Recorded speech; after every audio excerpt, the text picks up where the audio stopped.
नमस्कार, live series के नए बुलेटिन दिन में बिहार में आपका स्वागत है। आपके साथ मैं मुस्कान। खबरों की शुरुआत करेंगे, लेकिन उससे पहले एक नजर डालते हैं आज की सुर्खियों पे। सदन में नीतीश सरकार ने फिर मानी अपनी गलती। देवगढ़ में बिजली पोल से चोरी हुआ तार। बिहार में भू माफियाओं और अपराधियों की खैर नहीं। सम्राट विजय सिन्हा का कड़ा प्रहार।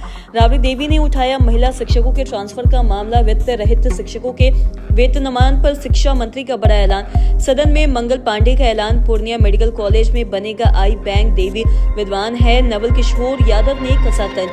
मंत्री बोले, बिहार में ऑर्गेनाइज्ड क्राइम नहीं है। पप्पू यादव को बड़ी राहत। कोर्ट ने सभी मामलों में दी जमानत। नीट छात्रा केस दर्ज करते ही सीबीआई एक्शन में। एसएसपी को लिखा लेटर। पूर्णिया सिविल कोर्ट को मिली बम से उड़ाने की धमकी। कामकाज ठप। अब खबरें विस्तार से।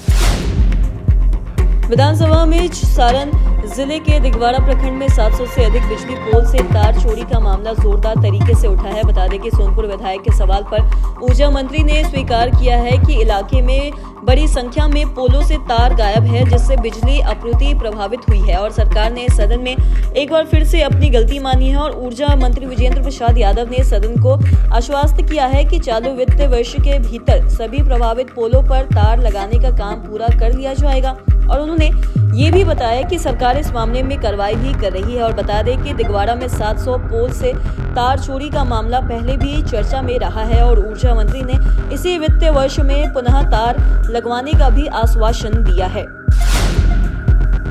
उप मुख्यमंत्री सम्राट चौधरी ने कहा है कि बिहार में सुशासन और कानून का राज है। उन्होंने विपक्ष को सलाह दी है कि वो सड़क के बजाय सदन के उचित फोरम पर सवाल पूछे। और जहां सरकार हर बात की जवाब देने के लिए तैयार है। अपराधी हालिया घटनाओं पर टिप्पणी करते हुए उन्होंने ये कहा है कि लोकतंत्र में जो भी अपराध करेगा उसे जेल जाना ही होगा। उन्होंने विपक्ष पर कटाक्ष करते हुए ये भी कहा है कि अपराधियों को सरकार का डर है और वो रोज राज्य छोड़कर भाग रहे हैं।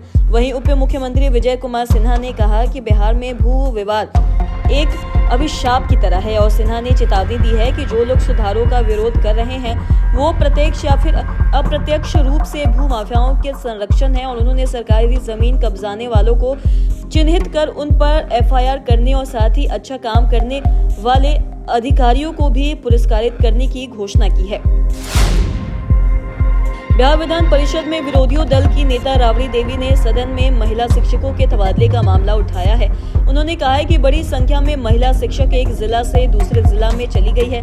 उनके गृह जिला में तबादला कर देना चाहिए। और महिलाओं को आने जाने में काफी परेशानी होती है। और महिलाओं को घर से अपने बच्चों को भी देखना होता है। उनका ट्रांसफर घर के आसपास करना देना भी चाहिए ताकि उन्हें सहूलियत हो सके। और शिक्षा मंत्री सुनील कुमार ने ये भी कहा है कि राबड़ी देवी ने जो बात कही है उसे हम देख रहे हैं। इससे पहले पूर्व राबड़ी सीएम देवी ने कहा है कि बिहार में क्राइम कहां रुक रहा है। मंत्री खुद बोल रहे हैं कि अपराध नहीं रुकेगा और अपराधी नहीं पकड़ाएगा तो हम इसका इस्तीफा देंगे।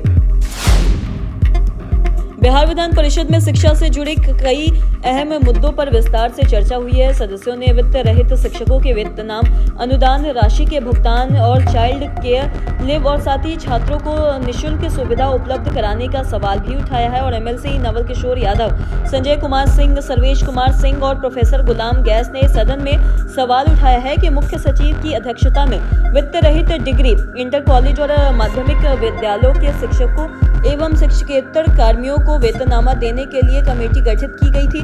और इस पर शिक्षा मंत्री सुनील कुमार ने ये भी कहा है कि इस संबंध में गठित कमेटी की जल्द बैठक कराई जाएगी और मामले की समीक्षा भी की जाएगी। और जेडीयू एमएलसी वीरेंद्र नारायण यादव ने कहा है कि अनुदान जारी होने के बावजूद वित्त रहित शिक्षकों को पिछले 10 वर्षों से वेतन नहीं मिला है। सदन में मंगल पांडे का ऐलान। पूर्णिया मेडिकल कॉलेज में बनेगा आई बैंक। स्वास्थ्य मंत्री मंगल पांडे ने कई बड़े ऐलान किए हैं। बिहार विधानसभा में स्वास्थ्य सुविधाओं को लेकर बड़ा ऐलान किया गया। स्वास्थ्य मंत्री ने यह भी कहा है कि बताया गया कि पूर्णिया मेडिकल कॉलेज में आई बैंक की स्थापना की जाएगी। साथ ही उन्होंने ऐलान भी किया है कि खगड़िया में ट्रॉमा सेंटर का निर्माण होगा। स्वास्थ्य मंत्री मंगल पांडे ने सदन में बताया है कि पूर्णिया मेडिकल कॉलेज में जल्द ही आई बैंक की स्थापना की जाएगी और अब आवश्यक मानव संसाधन की नियुक्ति की प्रक्रिया भी की जाएगी। और यह जानकारी उन्होंने पूर्णिया विधायक के सवाल के जवाब में दी है। और मंत्री ने यह भी बताया है कि आई बैंक शुरू होने से क्षेत्र के मरीजों को बड़ी राहत मिलेगी और नेत्र उपचार की सुविधा मजबूत होगी। और साथ ही स्वास्थ्य मंत्री ने यह भी कहा है कि इसके लिए स्थान चिन्हित कर दिया गया है और साथ ही आगे की प्रक्रिया जल्द पूरी भी की जाएगी। नवल किशोर यादव ने क्राइम को लेकर कहा है कि हाल ही के दिनों में जो भी आपराधिक घटनाएं सामने आई है वो दुर्भाग्यपूर्ण है, लेकिन सरकार की पूरी तरह से सतर्क है और अपराधियों के खिलाफ लगातार कार्रवाई भी की जा रही है। उन्होंने ये भी कहा है कि सरकार अपराध पर नियंत्रण के लिए सख्त ऑपरेशन चल रही है और साथ ही कोई भी अपराध बच नहीं पाएगा। अपराधियों को यह समझ लेना चाहिए कि सरकार उन्हें पाताल से भी खोजकर कानून के दायरे में लाने की क्षमता रखती है। वहीं जब उनसे पूछा गया कि राबड़ी देवी आरोप लगा रही है कि बिहार की नहीं पूरे देश का लॉ एंड ऑर्डर खराब है, तो उन्होंने तंज कसते हुए ये कहा कि राबड़ी देवी विद्वान है, वो जो कहती है पूरा लॉ एंड ऑर्डर फेल है और साथ ही वो पढ़ती लिखती ज्यादा है, मीडिया के कनेक्शन में रहती है, अखबार और किताबों के कंसल्ट में भी रहती है, तो वो बोलेगी ही।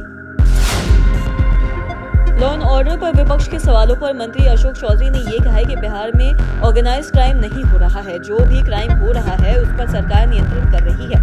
कोई भी अफसर या फिर कोई भी सत्ता पक्ष का नेता अपराधिक को संरक्षण नहीं दे रहा है। राबड़ी देवी के सम्राट चौधरी का इस्तीफा मांगने पर उन्होंने ये भी कहा कि उन लोगों के पास ब्रेन था और सब कुछ रहते हुए 15 साल में 118 नरसंहार बिहार में हुए। तमाम डॉक्टर, इंजीनियर, व्यापारी बिहार छोड़कर भाग गए और बिहार का बंटवारा जब हुआ तब पटना के होटल में 500 में कोई कमरा लेने के लिए तैयार नहीं था। आज ये स्थिति है कि 7,000 से 66,000 प्रति व्यक्ति आय हो गई है। पूर्णिया से निर्दलीय सांसद पप्पू यादव को पटना सिविल कोर्ट से बड़ी राहत मिली है। बता दें कि कोर्ट ने सभी मामलों में पप्पू यादव को जमानत दे दी है। इसके साथ ही पप्पू यादव का जेल से बाहर आने का रास्ता भी साफ हो गया है। बता दें कि 6 फरवरी को पटना पुलिस ने पप्पू यादव को 31 साल पुराने मामले में गिरफ्तार भी किया था, जिसके बाद कोर्ट ने उन्हें बुधवार को उस मामले में जमानत दे दी, जिसके बाद पटना पुलिस ने 2 अन्य मामलों में उनको रिमांड पर ले लिया था। जानकारी के अनुसार इन मामलों में पप्पू यादव न्यायिक हिरासत में थे और साथ ही उनकी जमानत याचिकाओं पर सुनवाई चल रही थी। कोर्ट ने तीनों मामलों में राहत देते हुए उनकी बेल मंजूर भी कर दी। नीट छात्रा दुष्कर्म मौत मामले में सीबीआई ने केस दर्ज करते हुए जांच तेज कर दी है। बता दें कि एजेंसी ने पटना एसएसपी को पत्र लिखकर केस डायरी, सीसीटीवी फुटेज, अब तक की जांच रिपोर्ट के सभी संबंधित दस्तावेज और साक्ष्य तलब किए गए हैं और साथ ही बिहार सरकार ने 31 जनवरी को मामले की जांच सीबीआई से कराने की अनुशंसा की थी और साथ ही अनुशंसा के 12 दिन बाद केंद्रीय गृह मंत्री ने मंजूरी दी और इसके बाद 12 फरवरी को पटना में सीबीआई ने केस दर्ज किया है और साथ ही जांच की जिम्मेदारी एएसपी पवन कुमार श्रीवास्तव को सौंपी भी गई है। पटना सिविल कोर्ट में हाल ही में लगातार 3 दिनों तक धमकी मिली। वहीं अब पूर्णिया सिविल कोर्ट को बम से उड़ाने की धमकी मिली। बता दें कि धमकी मिलने के बाद प्रशासन पूरी तरह से अलर्ट हो गया और सूचना मिलते ही सुरक्षा एजेंसियों सक्रिय हो गई और कोर्ट परिसर के चप्पे चप्पे की जांच शुरू कर दी गई है और साथ ही एहतियात के तौर पर कोर्ट परिसर के आसपास के सभी रास्तों को सील कर दिया गया है और साथ ही सुरक्षा घेरा बढ़ा दिया गया है और साथ ही इसके साथ ही कोर्ट परिसर के बगल में स्थित सेंट पीटर स्कूल को भी एहतियात बंद करा दिया गया है। बता दें कि धमकी के कारण कोर्ट का कामकाज बाधित रहा और साथ ही मामले को लेकर डीएसपी ज्योति शंकर ने बताया है कि लगातार जांच की जा रही है और सुरक्षा के सभी जरूरी कदम भी उठाए जा रहे हैं। तो आज के इस वीडियो में इतना ही। अगर आपने चैनल को सब्सक्राइब नहीं किया तो तुरंत कर दे, साथ ही हमारे फेसबुक